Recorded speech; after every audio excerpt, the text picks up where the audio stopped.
ഇനി അടുത്തത് നമ്മുടെ കോപ്പറേറ്റീവ് ബാങ്ക്സിലേക്ക് കിടക്കാം. നമ്മൾ ടുവേർഡ്സ് എൻഡിലേക്ക് വരാണ് കേട്ടോ നമ്മുടെ ചാപ്റ്ററിന്റെ. നമ്മൾ ബാങ്ക് സ്ട്രക്ചറിൽ പല ബാങ്കുകൾ സ്കെഡ്യൂൾഡ് കൊമേഴ്ഷ്യൽ ബാങ്കിന്റെ കംപ്ലീറ്റ് ഡിസ്കഷനും കഴിഞ്ഞു. ഇനി എന്തിലേക്ക് വരാണ്? Cooperative banks. നമ്മൾ ഈ കോപ്പറേറ്റീവ് ബാങ്ക്സിലേക്ക് വന്ന ചില പ്രധാനപ്പെട്ട കാറ്റഗറി മാത്രമേ പഠിക്കുള്ളൂ. ആദ്യം നമുക്ക് ഇതിന്റെ ഒരു സ്ട്രക്ചർ ഡിസ്കസ് ചെയ്യാം. കോപ്പറേറ്റീവ് ബാങ്ക്സിനെ പ്രധാനമായിട്ട് രണ്ടായിട്ടാണ്. ഏത് ഏരിയയിലാണ് ഒരു കോപ്പറേറ്റീവ് ബാങ്ക് വർക്ക് ചെയ്യുന്നത് എന്നതിനനുസരിച്ച് നമ്മൾ അതിനെ ഇനീഷ്യലി രണ്ടായിട്ട് ക്ലാസിഫൈ ചെയ്യും. If the cooperative banks are working in urban area it is called UCB, urban cooperative bank. If it is working in rural area, it is called rural cooperative bank. Okay അല്ലേ?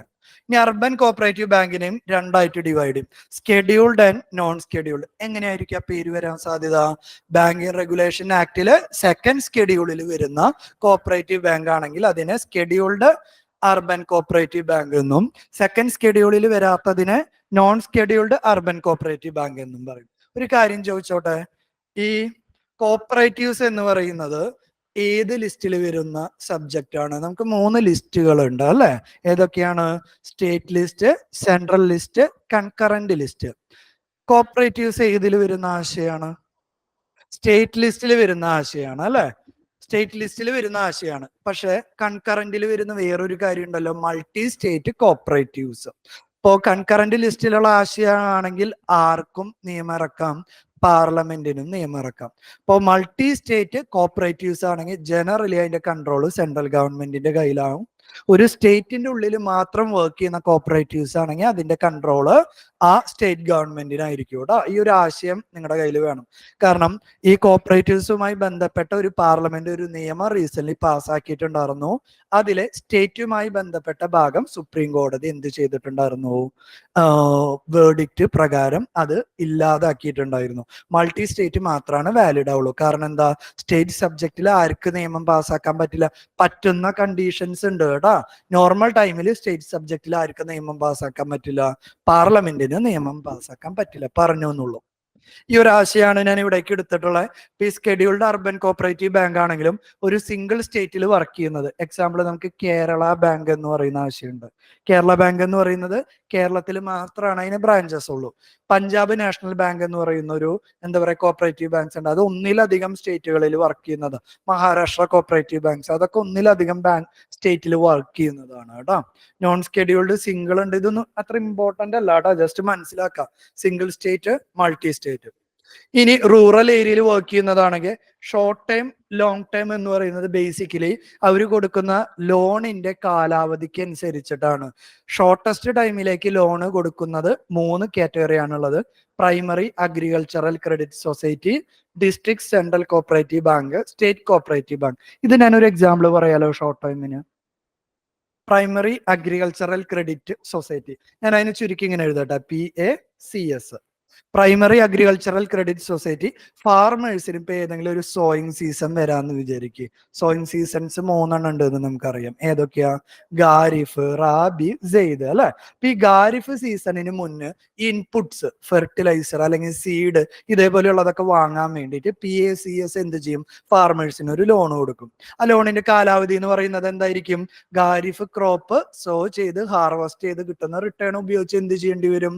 ആ പൈസ തിരിച്ചടക്കേണ്ടി വരും. May be ഫാർമറിന് വീണ്ടും കാശില് ഏത് സീസണില്? റാബി സീസണില് again PACS ഒരു loan കൊടുക്കും. അതിന്റെ ഒക്കെ കാലാവധി എന്ന് പറയുന്നത് എന്താ? ഒരു സോയിങ് സീസൺ അല്ലെങ്കിൽ ഹാർവെസ്റ്റ് സീസൺ എന്താണോ അത്രയും ചെറിയ ടൈം പീരീഡിലേക്കാണ് ലോൺ കൊടുക്കുക. ഇതേപോലെ ചെറിയ ടൈം പീരീഡിലേക്ക് ലോൺ കൊടുക്കുന്ന റൂറൽ കോപ്പറേറ്റീവ് ബാങ്ക്സ് ആണ് state cooperative bank, district central cooperative bank, primary agricultural credit society. ഇനി ഹയർ ഡ്യൂറേഷനിലേക്ക് അല്ലെങ്കിൽ ലോങ്ങർ ഡ്യൂറേഷനിലേക്ക് റൂറൽ ഏരിയയിൽ ലോൺ കൊടുക്കുന്ന കോപ്പറേറ്റീവ് ബാങ്ക്സ് ആണ് state cooperative agriculture and rural development bank, primary cooperative agriculture and rural development bank. വലിയ കഥയൊന്നുമില്ല കേട്ടോ. Important ആയിട്ടുള്ള ആളുകളെ നമുക്ക് ഡിസ്കസ് ചെയ്യാം. ജസ്റ്റ് ഈ സ്ട്രക്ചർ ഒന്ന് നോക്കി മനസ്സിലാക്കാം. ഇതിൽ ഇമ്പോർട്ടന്റ് ആയിട്ടുള്ള കുറച്ച് കാറ്റഗറി ഓഫ് ബാങ്ക്സ് ഉണ്ട്. നബാർഡ്, RRB, അങ്ങനെ കുറച്ച് കാറ്റഗറി ഓഫ് ബാങ്ക്സ് ആണ് ഇമ്പോർട്ടന്റ്. നമുക്ക് അത് മാത്രം ഡിസ്കസ് ചെയ്യാം. ജസ്റ്റ് ഒന്ന് സ്ട്രക്ചർ ഒന്ന് റിയലൈസ് ചെയ്യാം. Then let's go to the different cooperative banks. ഏറ്റവും ആദ്യം നമ്മൾ എന്ത് പറയും? കോപ്പറേറ്റീവ് ബാങ്ക്സിന്റെ റെഗുലേഷൻ എങ്ങനെയാണ് വർക്ക് ചെയ്യുന്നത് എന്നുള്ള ഒരു കൺസെപ്റ്റ് പറയും. മൂവ് ചെയ്യട്ടെ. Cooperative banks. കോപ്പറേറ്റീവ് ബാങ്ക്സിന്റെ ഒരു പ്രത്യേകത എന്ന് പറയുന്നത് ഏകദേശം ഒരു 2015 16 വരെയുള്ള കാലഘട്ടത്തിൽ ഈ കോപ്പറേറ്റീവ് ബാങ്ക്സിന്റെ ഒക്കെ നിയന്ത്രണങ്ങൾ സ്റ്റേറ്റ് ഗവൺമെന്റിന്റെ കീഴിലായിരുന്നു.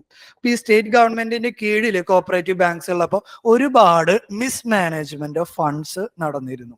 മിസ്മാനേജ്മെന്റ് ഓഫ് ഫണ്ട്സ് എന്ന് പറഞ്ഞാൽ നിങ്ങളെപ്പോലുള്ള ഒരുപാട് ആളുകൾ നിങ്ങളിപ്പോ കോപ്പറേറ്റീവ് ബാങ്കിലും ഒരു സ്കെഡ്യൂൾഡ് ബാങ്കിലും പൈസ ഇൻവെസ്റ്റ് ചെയ്ത് കഴിഞ്ഞാലുള്ള ഒരു വ്യത്യാസം നിങ്ങൾക്ക് അറിയാം ചെയ്യുന്നവരാണെങ്കിൽ. കോപ്പറേറ്റീവ് ബാങ്കിൽ you will get very high interest അല്ലെ.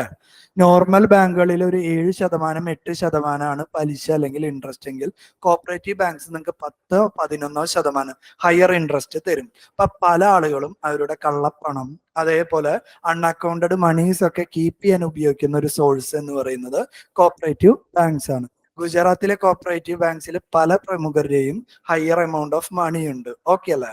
ഇത്തരത്തില് സ്റ്റേറ്റിന്റെ കീഴിൽ ഇത് വന്നു കഴിഞ്ഞാലുള്ള പ്രശ്നം എന്താ? പല ആൾക്കാരും ഈ ഫണ്ടുകൾ മിസ്മാനേജ് ചെയ്യും. അതേപോലെ തന്നെ ആ കോപ്പറേറ്റീവ് ബാങ്ക്സിൽ ഏതെങ്കിലും ഒരു പാർട്ടിക്കാർ അധികാരത്തിലുണ്ടെങ്കിൽ അവരുടെ ആളുകളാവും ഉണ്ടാവുക. അപ്പൊ മൊത്തത്തിൽ എന്തൊക്കെയുണ്ട്? ക്രെഡിറ്റ് റിസ്ക്, ഓപ്പറേഷണൽ റിസ്ക്, പറയാൻ പറ്റുന്ന എല്ലാ റിസ്കുകളും ഉണ്ട്. അപ്പൊ കൺസിസ്റ്റന്റ്ലി ഈ കോപ്പറേറ്റീവ് ബാങ്ക്സ് ഇങ്ങനെ ഫെയിൽ ചെയ്യുന്നത് കണ്ടപ്പോൾ റിസർവ് ബാങ്ക് പിക്ചറിലേക്ക് വന്നു.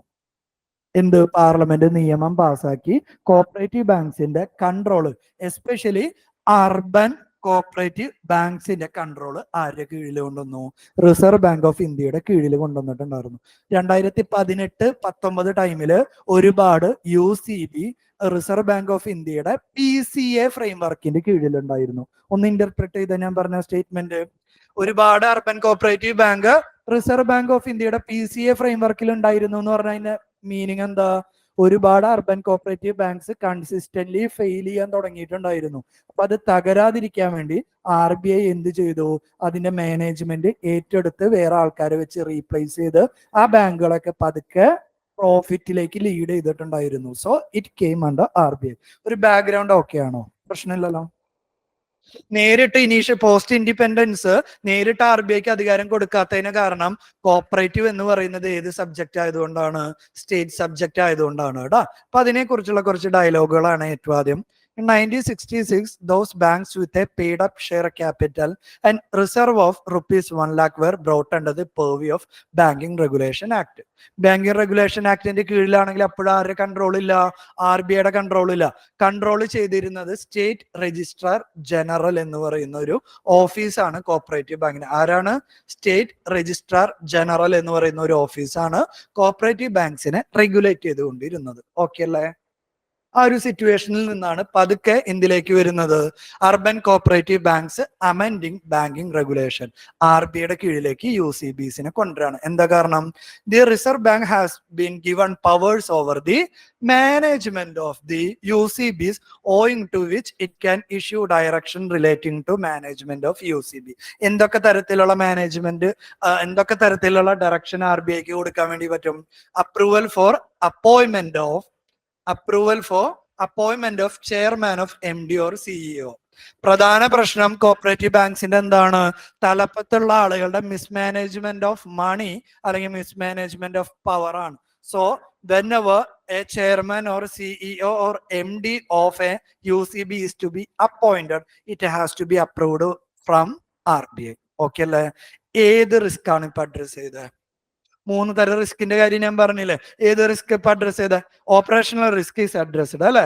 Removal and remuneration of MD or CEO അല്ലെങ്കിൽ MDനെ എപ്പോഴാണ് റിട്ടയർ ചെയ്യിക്കേണ്ടത്, അല്ലെങ്കിൽ അവർക്ക് ചെയ്യുന്നതിൽ എന്തെങ്കിലുമൊക്കെ ഉടായ്പ ഉണ്ടെങ്കിൽ അവരെ പെൻഷൻ ഓഫ് ചെയ്യുക, ഇതേപോലെയുള്ള കാര്യങ്ങളിൽ ഡയറക്ഷൻ കൊടുക്കാൻ RBIക്ക് അധികാരം ഉണ്ടാകും. ഏറ്റവും ആദ്യം എന്തായിരിക്കും? വളരെ പാസിഫൈഡ് ആയിട്ട് ഡയറക്ഷൻ കൊടുക്കും. മോറൽ സുസൈൻ ഏറ്റെടുത്തില്ലെങ്കിൽ എന്ത് ചെയ്യും? ഡയറക്റ്റ് ആക്ഷൻ, പീനലൈസ് ചെയ്യും.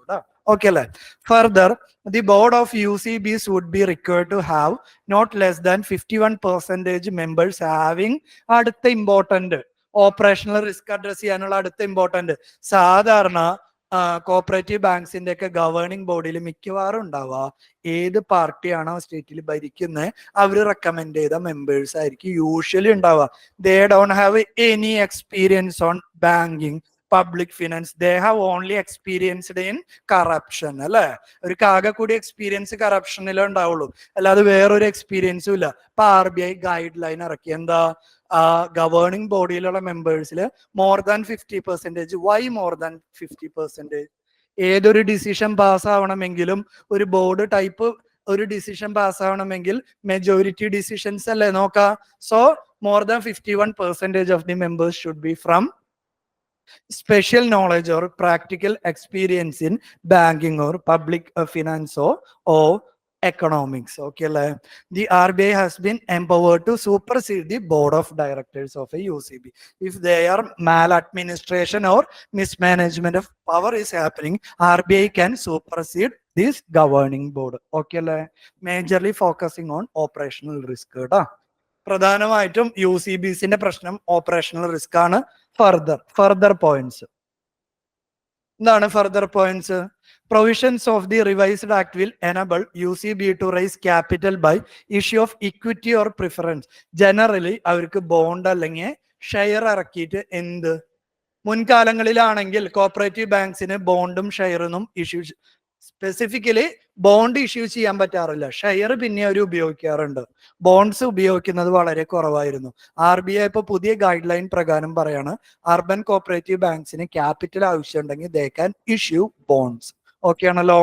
Next one, reserve bank has been empowered to sanction voluntary or compulsory amalgamation. വേറൊരു വാക്ക് ഉപയോഗിക്കട്ടെ, മെർജിങ്. ഓക്കെ ആണല്ലോ. ബാങ്ക് മെർജിങ് എന്ന് പറയുന്ന ഒരു ആശയം പറഞ്ഞില്ലേ, ചെറിയ ചെറിയ കോപ്പറേറ്റീവ് ബാങ്ക്സ് ഉണ്ടെങ്കിൽ അവരെല്ലാം ചേർത്ത് വലിയ കോപ്പറേറ്റീവ് ബാങ്ക്സ് ആക്കാനുള്ള ഒരു ആശയം മുന്നോട്ട് വെച്ചു. എന്തായിരിക്കും കാരണം? ചെറിയ കോപ്പറേറ്റീവ് ബാങ്ക്സ് ആണെങ്കിൽ അവർക്ക് ക്യാപിറ്റൽ വളരെ കുറവായിരിക്കും, ടെക്നോളജി അപ്ഗ്രഡേഷൻ ഒന്നും കൊണ്ടുവരാൻ പറ്റില്ല, ഇൻവെസ്റ്റ്മെന്റ് ഒന്നും പോസിബിൾ അല്ല. കുറെ ചെറിയ UCBസിനെ ക്ലബ് ചെയ്ത് വലിയ UCBC ആക്കാനുള്ള പ്രപ്പോസൽസും RBI മുന്നോട്ട് വന്നു. ഈ ചേഞ്ചസ് ഇമ്പോർട്ടന്റ് ആണ് കേട്ടോ. What are the changes brought in recent days? UCBയുടെ ഡിസ്കഷനിൽ നിന്ന് നമ്മൾ അടുത്ത കാറ്റഗറി ഓഫ് ബാങ്കിലേക്ക് കിടക്കാണ്, നബാർഡ്. ആവശ്യമുള്ള കുറച്ച് പോയിന്റ്സ് ഞാൻ ഇതിൽ പറയുള്ളൂ, അല്ലാതെ ഈ കംപ്ലീറ്റ് ചരിത്രം വായിക്കില്ല, നിങ്ങൾക്ക് വേണ്ടിയിട്ടാണ് കേട്ടോ ഇത് ഇൻക്ലൂഡ് ചെയ്തിട്ടുള്ളത്. എന്തുകൊണ്ടാണ് ഈ നബാർഡ് എന്ന് പറയുന്ന ഒരു ബാങ്ക് ഫോം ചെയ്തത്? എന്താണ്, എന്തെങ്കിലും പ്രശ്നമുണ്ടോ? ഇല്ല. എന്തുകൊണ്ടാണ് ഈ നബാർഡ്? അത് നബാർഡിന്റെ ഫുൾ ഫോമിലേക്ക് നോക്കി, രണ്ട് കീവേഡ് അവിടെ ഇമ്പോർട്ടന്റ് ആണ്. First one agriculture, second one rural development. So NABARD എന്ന് പറയുന്നത് എന്താണ്? റൂറൽ ഏരിയയുടെ ഡെവലപ്മെന്റിനെ ഫോക്കസ് ചെയ്തുകൊണ്ടിട്ടുള്ള ഒരു ഇൻസ്റ്റിറ്റ്യൂഷണൽ മെക്കാനിസത്തിനെ വിളിക്കുന്ന പേരാണ് NABARD, national bank for agriculture and rural development. Okay അല്ലേ? എന്തൊക്കെയാണ് അതിന്റെ പർപ്പസ് എന്ന് പറയുന്നത്?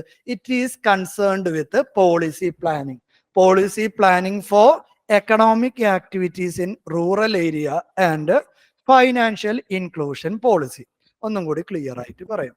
റൂറൽ ഏരിയയിലെ ഏറ്റവും പ്രധാനപ്പെട്ട എക്കണോമിക് ആക്ടിവിറ്റി എന്താ? അഗ്രികൾച്ചർ. ഈ അഗ്രികൾച്ചറിന്റെ ഒരു പ്രത്യേകത ഉണ്ട്, വളരെ പുവർ ആയിട്ടുള്ള ഫാമേഴ്സ് ആണ് ലോൺ എടുക്കുന്നത്. ഇപ്പൊ പുവർ ഫാമേഴ്സ് ആണെങ്കിൽ അത് ഒരു ഇമ്പോർട്ടന്റ് ആയിട്ടുള്ള ഒരു ഇഷ്യൂ എന്ന് പറയുന്നത് പലപ്പോഴും അവർക്ക് തിരിച്ചടയ്ക്കാനുള്ള കപ്പാസിറ്റി കുറവായിരിക്കും അല്ലെ. ഒരു ഹയർ ഇൻട്രസ്റ്റിലാണ് ഒരു ഫാർമറിന് ലോൺ കൊടുക്കുന്നതെങ്കിൽ അയാൾക്ക് അല്ലെങ്കിൽ അദ്ദേഹത്തിന് അത് തിരിച്ചടയ്ക്കാനുള്ള ചാൻസസ് വളരെ കുറവാണ്.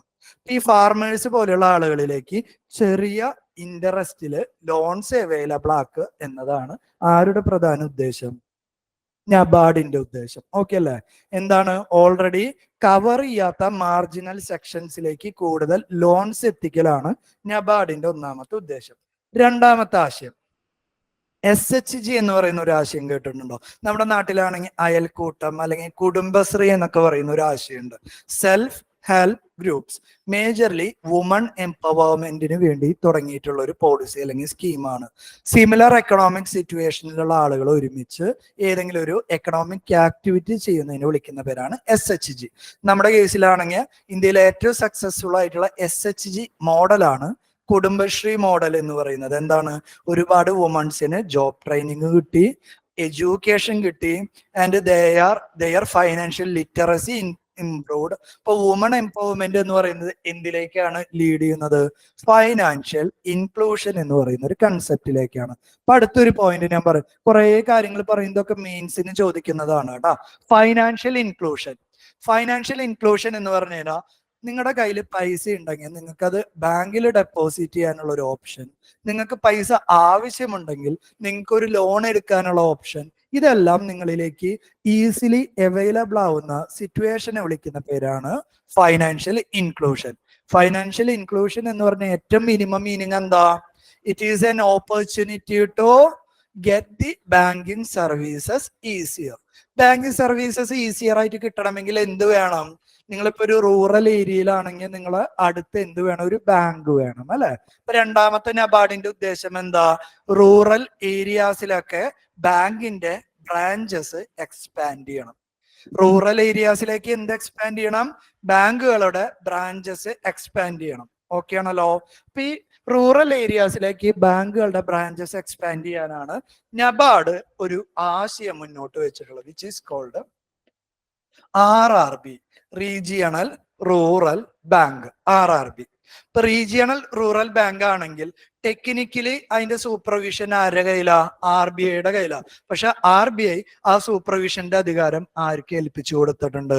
നബാർഡിനെ ഏൽപ്പിച്ചു കൊടുത്തിട്ടുണ്ട്. ഈ നബാർഡാണ് എന്ത് ചെക്ക് ചെയ്യുക? റൂറൽ ഏരിയയിലുള്ള ബാങ്കുകള് PSL മീറ്റ് ചെയ്യുന്നുണ്ടോന്ന്. എന്താ PSL പറയും? പ്രിയോറിറ്റി സെക്ടർ ലെൻഡിങ് മീറ്റ് ചെയ്യുന്നുണ്ടോ? അത്തരത്തിലുള്ള സൂപ്പർവൈസറി ഗൈഡ് ലൈൻസ് ഒക്കെ ചെക്ക് ചെയ്യുന്നത് ആരാണ്? നബാർഡാണ്. അപ്പൊ മൊത്തത്തിൽ ഡിസ്കഷൻ ചെയ്യുന്ന എന്തൊക്കെ മനസ്സിലായി നബാർഡിനെ കുറിച്ച്? നബാർഡ് സ്പെസിഫിക്കലി റൂറൽ ഏരിയയുടെ ഡെവലപ്മെന്റിന് വേണ്ടിയുള്ള ഒരു ബാങ്കിങ് ഇൻസ്റ്റിറ്റ്യൂഷൻ ആണ്. നബാർഡ് ആരുടെ കീഴിലാണ്? RBIയുടെ കീഴിലാണ്. അപ്പോ നബാർഡിന്റെ ബേസിക് ഫംഗ്ഷൻ എന്ന് പറയുന്നത് എന്താ? റൂറൽ ഏരിയയിലെ എക്കണോമിക് ആക്ടിവിറ്റിക്ക് ചീപ്പർ ലോൺസ് അവൈലബിൾ ആക്കുക. ചീപ്പർ ലോൺ എന്ന് പറഞ്ഞാൽ എന്താ?